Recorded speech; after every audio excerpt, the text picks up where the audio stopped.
الله عباد الله أوصيكم وإياي أولا بالتقوى الله. أعوذ بالله من الشيطان الرجيم. بسم الله الرحمن الرحيم. يا أيها الذين آمنوا كتب عليكم الصيام كما كتب على الذين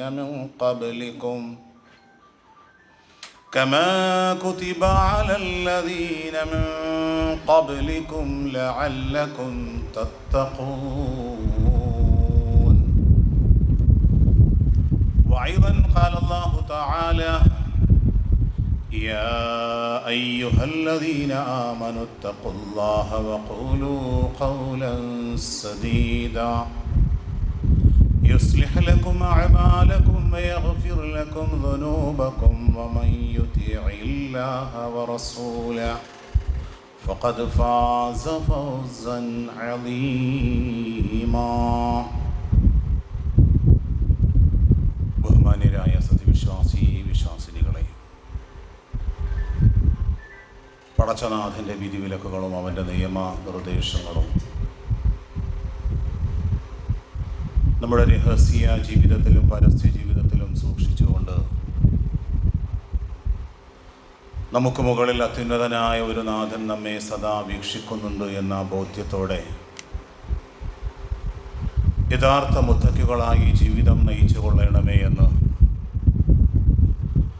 ആദ്യമായി സ്വന്തത്തെ മറക്കാതെ നിങ്ങൾ ഓരോരുത്തരോടും സഗൗരവം ഉണർത്തുകയാണ്, വസിയ്യത്ത് ചെയ്യുകയാണ്. പടച്ച റബ്ബ് നാം ജീവിക്കുന്ന കാലമത്രയും റബ്ബിനെ സൂക്ഷിച്ച് ജീവിക്കുന്ന യഥാർത്ഥ മുത്തഖീങ്ങളിലും മുഖ്ലിസീങ്ങളിലും ഉൾപ്പെടുത്തി അല്ലാഹു നാം ഏവരെയും അനുഗ്രഹിക്കുമാറാകട്ടെ. സഹോദരങ്ങളെ, പരിശുദ്ധ റമദാനിൻ്റെ ആദ്യത്തെ വെള്ളിയാഴ്ചയാണ്. ഇങ്ങനെ ഒരു റമദാൻ ആഗ്രഹിക്കുകയും ഇതിൻ്റെ നന്മകളൊക്കെ നേടിയെടുക്കാൻ ആഗ്രഹിക്കുകയും ചെയ്തിരുന്ന പലരും അള്ളാഹുവിൻ്റെ പരലോകത്തേക്ക് യാത്രയായിട്ടും 2025 പരിശുദ്ധ റമദാനിൻ്റെ നോമ്പെടുക്കുവാനും അതിൻ്റെ പുണ്യങ്ങളും അതിൻ്റെ പാപമോചനത്തിലുമൊക്കെ പങ്കെടുക്കുവാൻ അല്ലാഹു സുബ്ഹാനഹു വ തആല നമുക്കൊക്കെയും അവസരം നൽകി. അൽഹംദുലില്ലാഹ്. സഹോദരങ്ങളെ, ഏതൊരു കർമ്മവും നമ്മുടെ ഉദ്ദേശശുദ്ധിയുടെ അടിസ്ഥാനത്തിലാണ് അല്ലാഹു സ്വീകരിക്കുന്നത്. ഇന്നമൽ അഅമാലു ബിന്നിയാത്ത്. തീർച്ചയായും കർമ്മങ്ങൾ അല്ലാഹു സ്വീകരിക്കുന്നത്, നമ്മുടെ ഇബാദത്തുകളും നോമ്പുമെല്ലാം അല്ലാഹു സ്വീകരിക്കുന്നത് നമ്മുടെ ഉദ്ദേശശുദ്ധിയുടെ അടിസ്ഥാനത്തിലാണ്. പരിശുദ്ധ റമദാനിന്റെ മാസപ്പിറവി ദർശിച്ച് റമദാനിന്റെ നോമ്പ് നോക്കുമ്പോൾ ചിലരുടെ മനസ്സിന്റെ ഉദ്ദേശവും അവരുടെ നീയത്തും എൻ്റെ ശരീരത്തിൻ്റെ ഭാരമൊന്ന് കുറയുമല്ലോ, എൻ്റെ കൊളസ്ട്രോളും അതുപോലെ തന്നെ ഹൃദ്രോഗ സാധ്യതകളൊക്കെ കുറയുമല്ലോ, യൂറോപ്പ് പോലുള്ള രാജ്യങ്ങളിൽ ഇന്റർമിറ്റന്റ് ഫാസ്റ്റിംഗ് എന്ന രൂപത്തിൽ ക്യാൻസർ കോശങ്ങളെ വരെ നശിപ്പിച്ചു കളയാനുള്ള കഴിവ് ഈ ഉപവാസത്തിനും ഈ ഫാസ്റ്റിങ്ങിനുമുണ്ട് എന്ന് കണ്ടെത്തിക്കൊണ്ട് അവർ മറ്റൊരർത്ഥത്തിൽ നോമ്പ് പിടിക്കാനും ഉപവാസം അനുഷ്ഠിക്കാനും തയ്യാറാകുന്നു. എന്നാൽ നോമ്പിന്റെ പിന്നിലെ ലക്ഷ്യം ഈ ഭൗതികമായ നേട്ടങ്ങളൊന്നുമല്ല സഹോദരങ്ങളെ. ഈ ചുട്ടുപൊള്ളുന്ന പകലുകളിൽ റബ്ബിന് വേണ്ടി നാം ഉപവാസം അനുഷ്ഠിക്കുന്നത് അള്ളാഹുവിന് വേണ്ടി നാം നോമ്പനുഷ്ഠിക്കുന്നത് റളിയല്ലാഹു അൻഹും വറളു അൻഹു, അള്ളാഹുവിന്റെ തൃപ്തി നേടിയെടുക്കലാണ്, അവന്റെ പൊരുത്തം സമ്പാദിക്കലാണ്. നാം ഇന്ന് പ്രഭാതത്തിൽ നോമ്പനുഷ്ഠിച്ചുകൊണ്ട് അള്ളാഹുവിന്റെ ഈ മസ്ജിദിലേക്ക് നാം ഒരുമിച്ച് കൂടിയത് പ്രപഞ്ചനാഥനായ അള്ളാഹുവിന്റെ തൃപ്തിയും പൊരുത്തവും സമ്പാദിക്കലാണ്. ഒരിക്കൽ അള്ളാഹുവിന്റെ റസൂല് തന്റെ അനുചരന്മാരെ ഉണർത്തി, നിങ്ങളുടെ നോമ്പും നിങ്ങളുടെ നമസ്കാരവും നിങ്ങളുടെ സക്കാത്തും കൊണ്ട് അള്ളാഹു നിങ്ങൾക്ക് സ്വർഗം നൽകുകയില്ല. സ്വഹാബികൾ നിശബ്ദരായി. അവര് വല്ലാതെ ഭയപ്പാടോടുകൂടി പ്രവാചകനോട് ചോദിച്ചു, പ്രവാചകരോ അങ്ങോ? അള്ളാഹുവിന്റെ റസൂല് പറഞ്ഞു, ഞാനും നിങ്ങളെപ്പോലെ തന്നെയാണ്. എന്നിട്ട് പ്രവാചകൻ പറഞ്ഞു, എന്റെ നോമ്പ് കണ്ടിട്ട്, എന്റെ നമസ്കാരത്തിലെ സൂക്ഷ്മതയും ഏകാഗ്രതയും കണ്ടിട്ട്, എന്റെ ദാനധർമ്മങ്ങളിലെ വിശുദ്ധി കണ്ടിട്ട് എന്റെ റബ്ബിന് എന്നോടൊരു അവന്റെ കാരുണ്യം കൊണ്ട് മൂടിപ്പൊതിഞ്ഞാലല്ലാതെ നമുക്ക് സ്വർഗം നേടാൻ സാധ്യമല്ല. സഹോദരങ്ങളെ, നമ്മുടെ ജീവിത കാലയളവിൽ ഒരു ചെറിയ കാലം ഇവിടെ ജീവിച്ചിട്ട് 10-60 വർഷക്കാലം നാം ഇവിടെ ജീവിച്ചിട്ട് അനശ്വരമായ ഖാലിദീന ഫീഹാ അബദ, അനശ്വരമായ അല്ലാഹുവിന്റെ സ്വർഗം നേടിയെടുക്കുന്നത് നമ്മുടെ കർമ്മങ്ങളുടെ മൂല്യവും തൂക്കവും അനുസരിച്ചില്ല. സഹോദരങ്ങളെ, അല്ലാഹുവിന്റെ പ്രീതിയും അവന്റെ പൊരുത്തവും നമ്മുടെ കർമ്മങ്ങളിലെ നിഷ്കളങ്കതയും ഏകാഗ്രതയും സൂക്ഷ്മതയും കണ്ടിട്ടാണ്. അപ്പോൾ നാം മനസ്സിലാക്കേണ്ടത്, നോമ്പിന്റെ പിന്നിൽ ഭൗതികമായ ആരോഗ്യപരമായ നിരവധി നേട്ടങ്ങളൊക്കെ ഉണ്ടാകും. എന്നാൽ ഒരു നോമ്പുകാരന്റെ പിന്നിലെ ലക്ഷ്യം എന്താണ്? ലോകത്തൊരു മനുഷ്യരും ഈ പ്രഭാതത്തിൽ 4 മണിക്ക് എഴുന്നേറ്റ് ഭക്ഷണം കഴിക്കാറില്ല. ലോകത്തൊരു മതദർശനങ്ങളും പ്രഭാതം മുതൽ പ്രദോഷം വരെ ഈ ചുട്ടുപൊള്ളുന്ന പകലിൽ പടച്ച റബ്ബിന് വേണ്ടിയിട്ട് ഇപ്രകാരം ഒരു ഉപവാസം അനുഷ്ഠിക്കുന്നില്ല. എന്തേ സഹോദരങ്ങളെ, ഈ ഉപവാസത്തിന്റെ പിന്നിലെ, ഈ നോമ്പിന്റെ പിന്നിലെ അകക്കാമ്പ് എന്താണ്?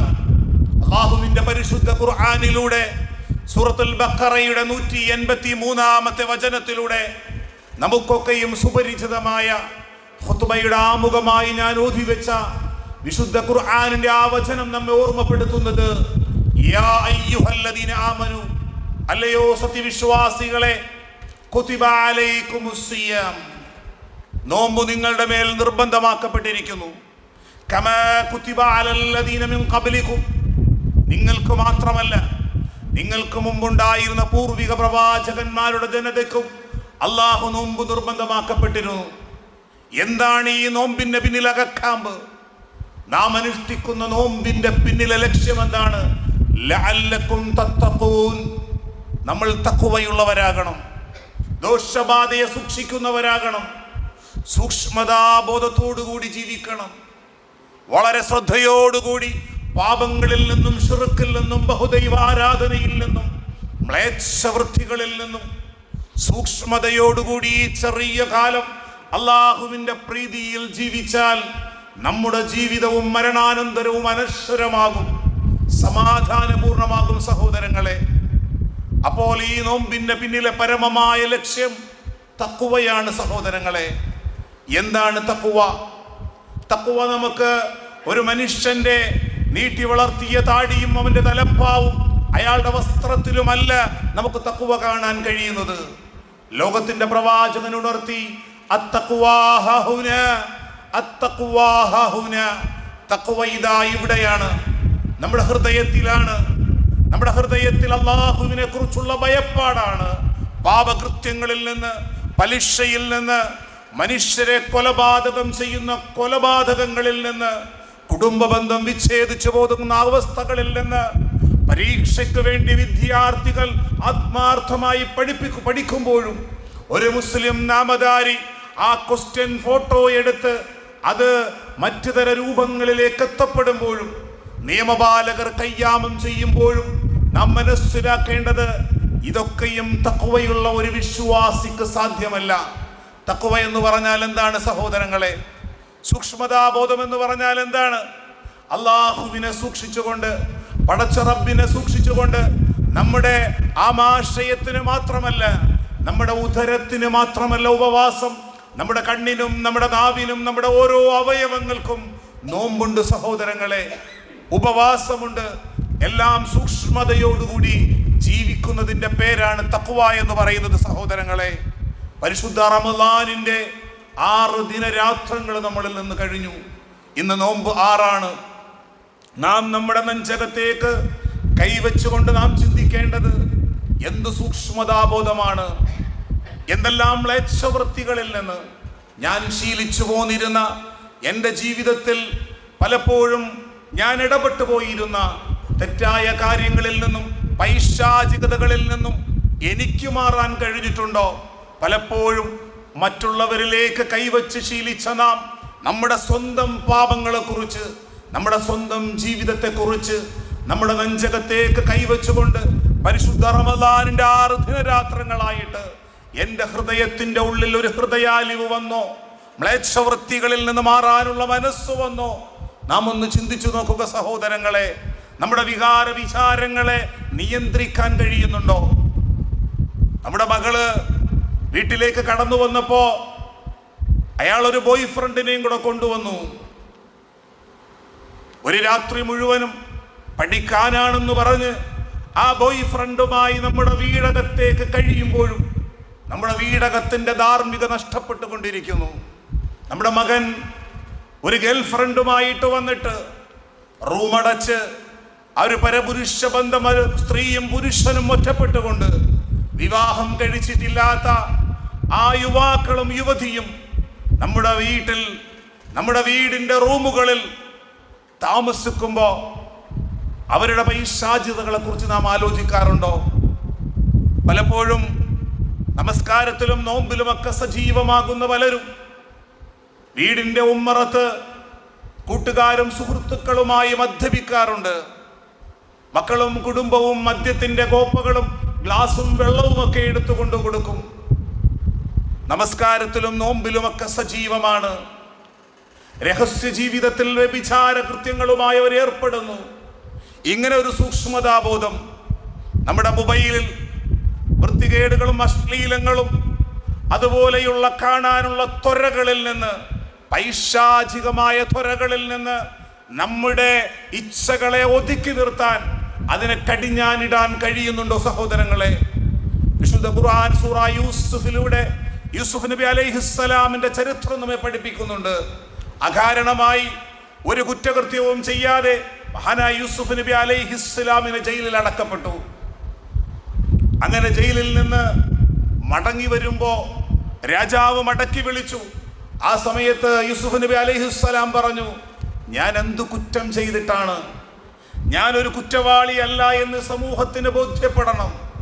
ആ സമയത്ത് യൂസുഫ് നബി അലൈഹിസ്സലാമിനെ വശീകരിക്കാൻ ശ്രമിച്ച ആ സ്ത്രീ വന്നിട്ട് പറഞ്ഞു, യൂസുഫിന്റെ സൗന്ദര്യവും ഒക്കെ കണ്ടിട്ട് എൻ്റെ വികാര വിചാരങ്ങളെ നിയന്ത്രിക്കാൻ കഴിയാതെ കടന്നു പിടിച്ചത് ഞാനായിരുന്നു.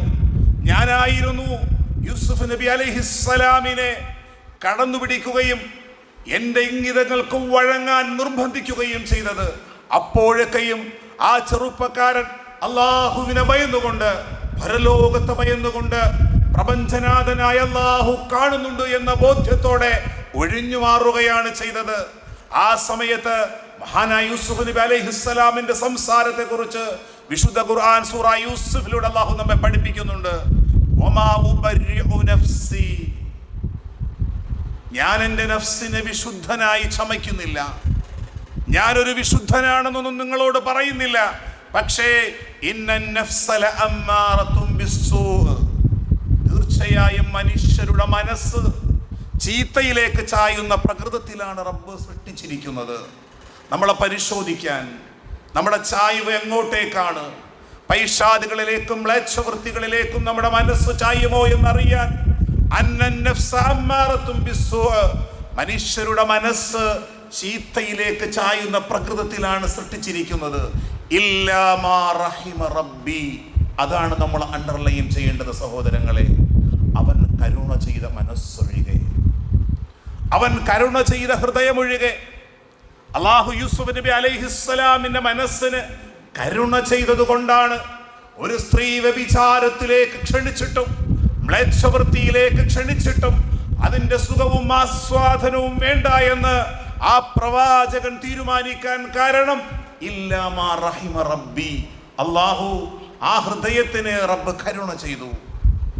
ആ കരുണയും തഖ്വയുമാണ് സഹോദരങ്ങളെ നമുക്ക് ആവശ്യം. ആ കരുണയും സൂക്ഷ്മതാ ബോധവുമാണ് നമുക്ക് ആവശ്യം സഹോദരങ്ങളെ. നമ്മുടെ രഹസ്യ ജീവിതത്തിൽ എല്ലാ പൈശാചികതകളും മ്ലേച്ഛതകളിലേക്കും നീങ്ങുകയും പരസ്യ ജീവിതത്തിൽ വിശുദ്ധനായി ജീവിക്കുന്നതിലല്ല അർത്ഥം. നമ്മുടെ രഹസ്യ ജീവിതം നമ്മുടെ പുറമേ ശുദ്ധിയാക്കുന്നതിനപ്പുറം നമ്മുടെ അകത്തളം ശുദ്ധിയാക്കണം. നമ്മുടെ മനസ്സും നമ്മുടെ ശരീരവും ശുദ്ധിയാക്കണം സഹോദരങ്ങളെ. അതോടൊപ്പം നാം മനസ്സിലാക്കേണ്ടത് ധനസമ്പാദന മാർഗങ്ങളെ കുറിച്ചാണ്. തെറ്റായ ധനസമ്പാദന മാർഗങ്ങളെ കുറിച്ച് നമ്മൾ മനസ്സിലാക്കേണ്ടതുണ്ട്. മഹാനായ ഉമർ റളിയല്ലാഹു അൻഹു ഒരിക്കൽ തഖ്വയെ കുറിച്ച് പറഞ്ഞത്, സൂക്ഷ്മതയെ കുറിച്ച് പറഞ്ഞത്, മുള്ളുകളും ഉപദ്രവകരമായ ജീവികളുമുള്ള ഒരു സ്ഥലത്തേക്ക് ഒരു മനുഷ്യൻ നടന്നു പോകുമ്പോൾ എപ്രകാരമാണ് അയാൾ നടന്നു പോകുന്നത്? മുള്ളുകളും കുപ്പിത്തുണ്ടുകളും വിഷജീവികളുമുള്ള ഒരു സ്ഥലത്തേക്ക് നടന്നു പോകുമ്പോൾ ഓരോ ചുവട്ടടികളും വളരെ ശ്രദ്ധയോടെ കരുതലോട് കൂടിയിട്ടാണ് അയാൾ ഓരോ ചുവട്ടടികളും വെക്കുന്നത്. നമ്മുടെ ചിന്തകൾ, നമ്മുടെ ആലോചനകൾ, ഇത്തരം കാര്യങ്ങളൊക്കെയും വളരെ ശ്രദ്ധയോടുകൂടിയാണ് ഒരു വിശ്വാസി മുൻപോട്ട് കൊണ്ടുപോകുന്നത് സഹോദരങ്ങളെ. മഹാനായ ഉമർ റളിയല്ലാഹു അൻഹുവിന്റെ ഭരണകാലത്ത് ഒരിക്കൽ ഒരു കുറ്റകൃത്യവുമായി ബന്ധപ്പെട്ടിട്ട് ഒരു സാക്ഷിയെ കൊണ്ടുവന്നു. സാക്ഷിയെ കൊണ്ടുവന്ന സമയത്ത് മഹാനായ ഉമർ റളിയല്ലാഹു അൻഹു ആ വ്യക്തിയോട് ചോദിച്ചു, ഈ സാക്ഷിയെ കുറിച്ച് നിനക്ക് നന്നായിട്ട് അറിയുമോ? നിനക്ക് സ്വകാര്യമായിട്ട് അദ്ദേഹത്തെ കുറിച്ച് അറിയുമോ? ഉമർ റളിയല്ലാഹു അൻഹുവിനോട് ആ മനുഷ്യൻ പറഞ്ഞു, എനിക്ക് അദ്ദേഹത്തെ കുറിച്ച് വളരെ വ്യക്തമായി അറിയാം. ഉമർ റളിയല്ലാഹു അൻഹു എന്നിട്ട് ആ വ്യക്തിയോട് ചോദിച്ചു, നീ ഈ മനുഷ്യന്റെ അയൽവാസിയായിട്ട് താമസിച്ചിട്ടുണ്ടോ? ഉമർ റളിയല്ലാഹു അൻഹുവിനോട് പറഞ്ഞു, അദ്ദേഹം എൻ്റെ അയൽവാസിയായിട്ടും ഞാൻ അദ്ദേഹത്തിൻ്റെ അയൽവാസിയായിട്ടും താമസിച്ചിട്ടില്ല. പലപ്പോഴും പലരുടെയും ഉള്ളകം തിരിച്ചറിയാൻ കഴിയുന്നത് നമ്മുടെ അയൽവാസിയായിട്ട് താമസിക്കാൻ വരുമ്പോഴാണ്. അതുകൊണ്ടാണ് ഉമർ റളിയല്ലാഹു അൻഹു ചോദിച്ചത്, നിന്റെ അയൽവാസിയായിട്ട് ആ മനുഷ്യൻ താമസിച്ചിട്ടുണ്ടോ?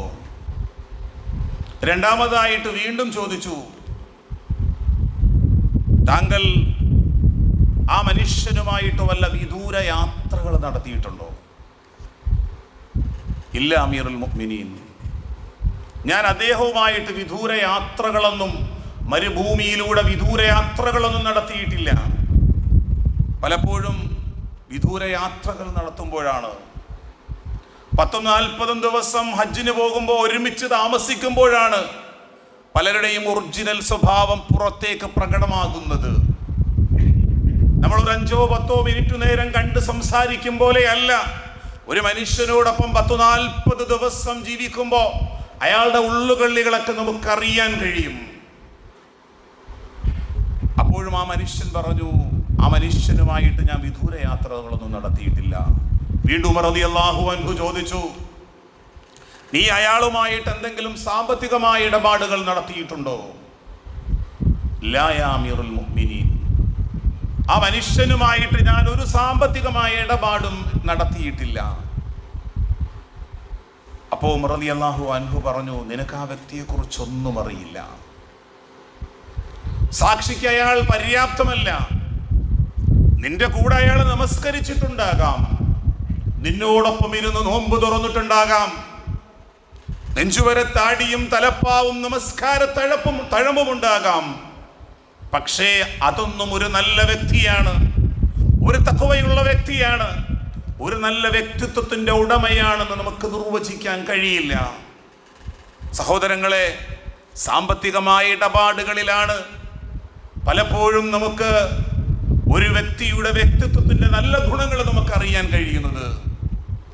പലപ്പോഴും പലരിൽ നിന്ന് കടം വാങ്ങിയിട്ട് അത് തിരിച്ചു കൊടുക്കാനുള്ള കഴിവുണ്ടായിട്ടും ആ സാധുവായ മനുഷ്യൻ ഫോൺ ചെയ്യുമ്പോൾ മൊബൈൽ സ്വിച്ച് ഓഫ് ചെയ്തിട്ട് അള്ളാഹുവിന്റെ ഭവനങ്ങളിൽ ഒന്നാമത്തെ സഫിൽ ഒന്ന് നമസ്കരിച്ചിട്ട് ഒരു കാര്യവുമില്ല. സഹോദരങ്ങളെ, സാമ്പത്തിക വിശുദ്ധി ഉണ്ടാകണം. തിരുവനന്തപുരം ചാലയിൽ സവാളയും ഉരുളക്കിഴങ്ങും ഒക്കെ ഹോൾസെയിൽ നടത്തുന്ന ഒരു വിശ്വാസിയായ ഒരു സഹോദരൻ, അദ്ദേഹം 1.5 ലക്ഷം രൂപയുടെ സാധനം കൊടുത്തു. ഒരു സുപ്രഭാതത്തിൽ അതിന്റെ ഓണർ മരണപ്പെട്ടു പോയി. മുസ്ലിമായ അതിന്റെ ഓണർ. ആ സഹോദരന്റെ ജീവനക്കാരൻ അവിടെ ചെന്നിട്ട് പറഞ്ഞു, നിങ്ങളുടെ ഉപ്പ ഞങ്ങൾക്ക് ഇത്രയും ക്യാഷ് തരാനുണ്ട്. ആ സമയത്ത് അദ്ദേഹം പറഞ്ഞ, ആ മകൻ പറഞ്ഞ്, യാതൊരു എവിഡൻസും എൻ്റെ കയ്യിലില്ല, എനിക്കത് വിശ്വസിക്കാൻ കഴിയില്ല, നിങ്ങളുമായിട്ടുള്ള ഇടപാട് ഞാനുമായിട്ടില്ല. അതിന്റെ ഓണർ തിരിച്ച ആ മകനോട് പറഞ്ഞു, മോനെ, നാളെ ഒരു പരലോകമുണ്ടോ, ആ പരലോകത്ത് വെച്ച് ഞാനിത് വാങ്ങിക്കൊള്ളാം എന്ന് ആ മനുഷ്യൻ സമാധാനിച്ചിട്ട് ആ മനുഷ്യൻ പറയുകയാണ്, സഹോദര സമുദായത്തിൽപ്പെട്ട ഒരു വ്യക്തിക്ക് ഞാൻ ഇതുപോലെ സാധനം സപ്ലൈ ചെയ്യുകയും 75,000 രൂപ അദ്ദേഹം എനിക്ക് തരാനുണ്ട്. അങ്ങനെ അദ്ദേഹം ക്യാൻസർ ബാധിതനായി പെട്ടെന്ന് കടയടയ്ക്കുകയും ചെയ്തു. അതിനിടക്കിടക്ക് അദ്ദേഹം എന്നെ വിളിച്ചോർമ്മിപ്പിക്കും, ആ സഹോദര സമുദായത്തിൽപ്പെട്ട വ്യക്തി, മാലിക് സാഹിബെ, നിങ്ങൾക്ക് തരാനുള്ള ക്യാഷ് ഞാൻ തരാം, പക്ഷേ ഞാനിപ്പോൾ വല്ലാത്തൊരവസ്ഥയിലാണ്, ഞാൻ മരിച്ചു പോയാലും ആ ക്യാഷ് എൻ്റെ ഭാര്യ നിങ്ങൾക്ക് കൊണ്ടുവന്ന് തരും. 3-4 വർഷം കഴിയുമ്പോൾ അദ്ദേഹത്തിന്റെ സ്ഥാപനത്തിന്റെ മുന്നിൽ ഒരു സ്ത്രീ വന്ന് നിൽപ്പുണ്ടെന്ന് ജീവനക്കാരൻ പറഞ്ഞു. അങ്ങനെ ആ സ്ത്രീ അദ്ദേഹത്തിന്റെ റൂമിലേക്ക് പോയിട്ട് പറഞ്ഞു, എൻ്റെ ഭർത്താവ് വർഷങ്ങൾക്ക് മുമ്പ് തനിക്ക് തരാനുള്ള 75,000 രൂപയാണ്.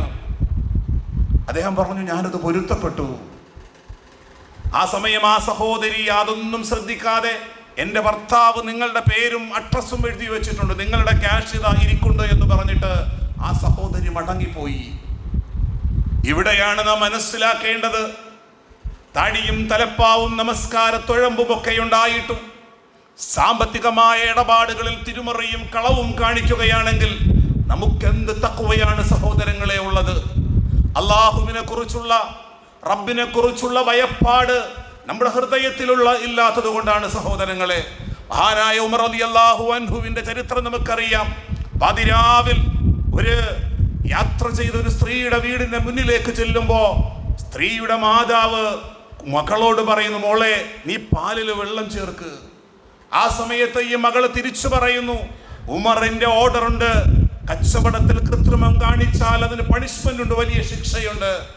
ആ സമയത്ത് ഉമ്മ വീണ്ടും തിരിച്ചു പറയുന്നു, ഈ പാതിരാവിൽ ഏത് ഉമറുകാനാണ്, ഏതു നിയമപാലകര് കാണാനാണ്, നീ പാലിൽ വെള്ളം ചേർക്ക് എന്ന് പറയുമ്പോ ആ സമയവും ആ മകള് പറയുന്നുണ്ട്, അലം യഅലം ബി അന്നല്ലാഹ യറാ, അല്ലാഹ് കാണുന്നുണ്ട്, പടച്ച റബ്ബ് ഇത് കാണുന്നുണ്ട്. ഈ ഒരു ബോധം പരിശുദ്ധ റമദാനിൽ നമുക്കുണ്ടാകണം സഹോദരങ്ങളെ. നമ്മുടെ ജീവിതത്തിന്റെ എല്ലാ വ്യവഹാരങ്ങളിലും, സാമ്പത്തികമായ ഇടപാടുകളിലും, നമ്മുടെ മുഴുവൻ വ്യവഹാരങ്ങളിലും അള്ളാഹു കാണുന്നുണ്ട് എന്ന ബോധ്യവും നമുക്കുണ്ടാകണം സഹോദരങ്ങളെ. മഹാനായ ലുഖ്മാനുൽ ഹക്കീം തന്റെ മകന് കൊടുക്കുന്ന ഉപദേശത്തിൽ ഒരു ഉപദേശം ഇപ്രകാരമായിരുന്നു, യാ ബുനയ്യ ഇന്നഹാ ഇൻ തകും മിസ്ഖാല ഹബ്ബത്തുൻ മിൻ ഖർദലിൻ ഫതകും ഫീ സഖറത്തിൻ ഔ ഫിസ് സമാവാതി ഔ ഫിൽ അർദ് യഅതി ബിഹല്ലാഹ്. മഹാനായ ലുഖ്മാനുൽ ഹക്കീം തന്റെ മകന് കൊടുക്കുന്ന ഒരു ഉപദേശം ഇപ്രകാരമാണ്, യാ ബുനയ്യ, എൻ്റെ പൊന്നുമോനെ, യാ ബുനയ്യ, എൻ്റെ പ്രിയപ്പെട്ട മകനെ, ഇന്നഹാ ഇൻ തകും മിസ്ഖാല ഹബ്ബത്തുൻ മിൻ ഖർദലിൻ ഫതകും ഫീ സഖറത്തിൻ ഔ ഫിസ് സമാവാതി ഔ ഫിൽ അർദ്. നീ ഒരു കുറ്റകൃത്യം ചെയ്ത് ഒരു കടുകുമണിയോളമുള്ള ഒരു കാര്യം നീ ചെയ്തിട്ട് ഏതെങ്കിലും വലിയ മലമടക്കുകളിലോ ആകാശഭൂമികളിലോ നീ അത് ഗോപ്യമാക്കി വെച്ചാലും ശരി മോനെ, അത് അല്ലാഹു കൊണ്ടുവരിക തന്നെ ചെയ്യും, അത് റബ്ബ് കൊണ്ടുവരിക തന്നെ ചെയ്യും. പടച്ചവൻ അത് അറിയുന്നുണ്ട് മോനെ എന്ന് മഹാനായ ലുഖ്മാനുൽ ഹക്കീം തന്റെ മകനെ ഉപദേശിക്കുകയാണ്. നമ്മുടെ മക്കൾക്ക് നാം ഉപദേശം കൊടുക്കുമ്പോൾ, നമ്മുടെ മക്കൾക്ക് നാം ചിട്ടകളും മര്യാദകളും പഠിപ്പിക്കുമ്പോൾ ഉപ്പയെന്ന ഉമ്മയെന്ന് നമ്മൾ മാതൃകയാകണം സഹോദരന്മാരെ, സത്യസന്ധരാകണം സഹോദരന്മാരെ. കാരണം പലപ്പോഴും ആ കുഞ്ഞുങ്ങൾ കാണുന്നുണ്ട്, എൻ്റെ പിതാവ് ഫോണിലൂടെ കളവാണ് പറയുന്നത്, എൻ്റെ ഉപ്പ ബിസിനസ്സിൽ കളവാണ് നടത്തുന്നത്. ആ കുട്ടി തിരിച്ചറിയുന്നുണ്ട്, ആ മകള് തിരിച്ചറിയുന്നുണ്ട്. വഞ്ചനയില്ലാതെ നിഷ്കളങ്കമായി സത്യസന്ധമായ ജീവിതം കണ്ടു വളരണം നമ്മുടെ മക്കൾ. അങ്ങനെ ഒരു ഇസ്ലാമികമായ കുടുംബം ഈ പരിശുദ്ധമായ റമളാനിലൂടെ അല്ലാഹു സുബ്ഹാനഹു വ തആല നമ്മളിൽ കാണുന്നത്, ഈ റമളാനിന്റെ അകക്കാമ്പ് നമ്മുടെ അകത്തളം ശുദ്ധിയാക്കുക എന്നുള്ളതാണ്. ദൈവബോധം അഥവാ അല്ലാഹുവിനെ കുറിച്ചുള്ള തഖ്വയുണ്ടാകലാണ്. മഹാനായ അലി റളിയല്ലാഹു അൻഹു തഖ്വയെ കുറിച്ച് പറഞ്ഞത് ഇപ്രകാരമാണ്: അൽ ഖൗഫു മിനൽ ജലീൽ, അല്ലാഹുവിനെ കുറിച്ചുള്ള ഭയപ്പാടാണ്. എവിടെയും അല്ലാഹുവിനെ കുറിച്ചുള്ള പേടി. എന്തെങ്കിലും ഒരു തെറ്റോ കാര്യം വന്നാൽ നാം പേടിക്കുന്നത് നിയമപാലകരെയല്ല, അല്ലാഹുവിനെയാണ്, പടച്ച റബ്ബിനെയാണ്. ഞാനത് ചെയ്തത് തെറ്റാണ്, ഞാൻ എൻ്റെ ബിസിനസ്സിൽ ഇങ്ങനെ ടാക്സിനെ കബളിപ്പിക്കുന്നുണ്ട്, അല്ലെങ്കിൽ ഇന്ന കാര്യങ്ങൾ ചെയ്യുന്നുണ്ട്, അത് തെറ്റാണ്. അൽ ഖൗഫു മിനൽ ജലീൽ, അല്ലാഹുവിനെ കുറിച്ചുള്ള പേടിയാണ്. രണ്ടാമതായി പറഞ്ഞത് വൽ അമലു ബിത്തൻസീൽ, അല്ലാഹു അവതരിപ്പിച്ച പരിശുദ്ധ ഖുർആൻ അനുസരിച്ചു കൊണ്ടുള്ള ജീവിതമാണ്. അല്ലാഹുവിന്റെ റസൂലിന്റെ സ്വഹാബത്ത് ഒരു 10 ആയത്ത് ഖുർആനിൽ അവതരിച്ചു കഴിഞ്ഞാൽ അവരുടെ ജീവിതത്തിലേക്ക് അത് പകർത്തും. ഖുർആനിന്റെ പകർപ്പുകളായി അവരുടെ ജീവിതം മാറും. അല്ലാഹു അരുതേ എന്ന് പറയുന്നതിലേക്ക് അവർ ചിന്തിക്കുകയില്ല സഹോദരന്മാരെ. തെറ്റായ ഒരു രൂപത്തിലേക്ക് അവർ ഒരിക്കലും പോവുകയില്ല. ഹോട്ടലിൽ അറുക്കാൻ വേണ്ടി നിർത്തിയിരുന്ന ഒരു ആട് ചത്തുപോയി. ജോലിക്കാരൻ വിളിച്ചു പറഞ്ഞു, മുതലാളി, നിങ്ങൾ അറുക്കാൻ വേണ്ടി വെച്ചിരുന്ന ഇന്നത്തെ ഉച്ചത്തെ ഭക്ഷണത്തിന് വേണ്ടി വെച്ചിരുന്ന ഹോട്ടലിലെ ആട് ചത്തുപോയി. ആ സമയത്ത് ആ ജീവനക്കാരനോട് അസത്യം പറഞ്ഞുകൊണ്ട് അതിനെ പെട്ടെന്ന് അറുത്ത് ഉച്ചത്തെ ബിരിയാണിയിലേക്ക് ചേർക്ക്. ഈ ജനങ്ങളെയും ഈ സമൂഹത്തെയും വഞ്ചിക്കുകയാണെങ്കിൽ അല്ലാഹുവിനെ കുറിച്ചുള്ള എന്ത് ഭയപ്പാടാണ് നമ്മുടെ ജീവിതത്തിലുള്ളത്? വിശുദ്ധ ഖുർആൻ അനുസരിച്ചുള്ള എന്ത് ജീവിതമാണ് നമുക്കുള്ളത്? മൂന്നാമതായിട്ട് മഹാനായ അലി റളിയല്ലാഹു അൻഹു പറഞ്ഞത് വൽ ഖനാഅതു ബിൽ ഖലീൽ, അല്ലാഹു നമുക്ക് തന്നതിൽ വളരെ പരിമിതമാണെങ്കിലും അതിൽ സംതൃപ്തമായ ജീവിതമാണ്. നമുക്ക് അല്ലാഹു തന്നിരുന്നത് ഒരു ദിവസം 500 രൂപയുടെ വരുമാനമാണ് നമുക്കുള്ളതെങ്കിലും ആ വരുമാനത്തിനനുസരിച്ച് ജീവിച്ച് അവൻ നൽകിയതിൽ സംതൃപ്തമാവുക എന്നുള്ളതാണ്. ശതകോടീശ്വരന്മാർ അവർ ആർത്തി പൂണ്ട് ശീതീകരണ സംവിധാനങ്ങളുള്ള റൂമുകളിൽ കിടന്നിട്ടും അവർ വിയർക്കുകയാണ്. എന്തിനു വേണ്ടിയിട്ടാണ്? ആർത്തി പൂണ്ട് സമ്പാദിക്കുന്നതിന് വേണ്ടിയിട്ട്. കൊലപാതകങ്ങളും അതുപോലെ ലഹരിയും സമൂഹത്തിൽ വ്യാപിക്കുമ്പോഴും ധനസമ്പാദനം നടത്തണം എന്ന ഒരു പുതിയ ലോകത്താണ് നാം ജീവിക്കുന്നത്. അവിടെയാണ് മഹാനായ അലി റളിയല്ലാഹു അൻഹു തഖ്വയെ കുറിച്ച് പറഞ്ഞത് വൽ ഖനാഅതു ബിൽ ഖലീൽ, കുറഞ്ഞതുകൊണ്ട് സംതൃപ്തമായി ജീവിക്കാനുള്ള ഒരു നല്ല മനസ്സുണ്ടാവുക എന്നുള്ളത്. നാലാമതായി പറഞ്ഞത് വൽ ഇസ്തിഅദാദു ലിയൗമിർ റഹീൽ, മടക്കയാത്രയ്ക്ക് വേണ്ടിയിട്ടുള്ള വിഭവങ്ങൾ സമാഹരിക്കുക. സഹോദരങ്ങളെ, ഈ റമളാനിന്റെ നോമ്പ് അനുഷ്ഠിക്കുമ്പോഴും രാത്രിയിലെ ഖിയാമുൽ ലൈൽ പ്രവാചകൻ പഠിപ്പിച്ച 11 റക്അത്ത് നമസ്കരിക്കുമ്പോഴും നമ്മുടെ ദാനധർമ്മങ്ങളും ജീവകാരുണ്യ പ്രവർത്തനങ്ങളും ഒക്കെ നടത്തുമ്പോഴും പതിരാവിൽ ഖുർആൻ ഓതുമ്പോഴുമെല്ലാം നമ്മൾ ആഗ്രഹിക്കുന്നത് എൻ്റെ സമ്പാദ്യവും എൻ്റെ ബിൽഡിങ്ങും എൻ്റെ വരുമാന മാർഗങ്ങളൊക്കെയും ഞാൻ ഉപേക്ഷിച്ച് അല്ലാഹുവിലേക്ക് മടങ്ങേണ്ട ഒരു ദിവസം വരുന്നുണ്ട്.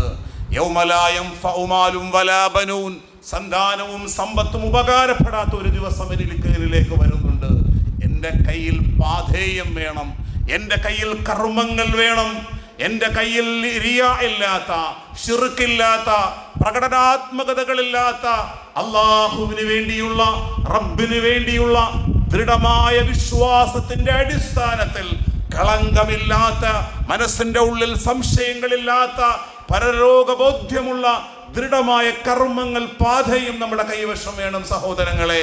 അത്തരം കർമ്മങ്ങൾ ഈ പരിശുദ്ധ റമളാനിൽ സമാഹരിക്കുവാനും അതിനു വേണ്ടിയിട്ട് പരിശ്രമിക്കുവാനും നാളെ പരലോകത്ത് റയ്യാൻ എന്ന കവാടത്തിലൂടെ നോമ്പുകാർക്ക് വേണ്ടി സജ്ജമാക്കി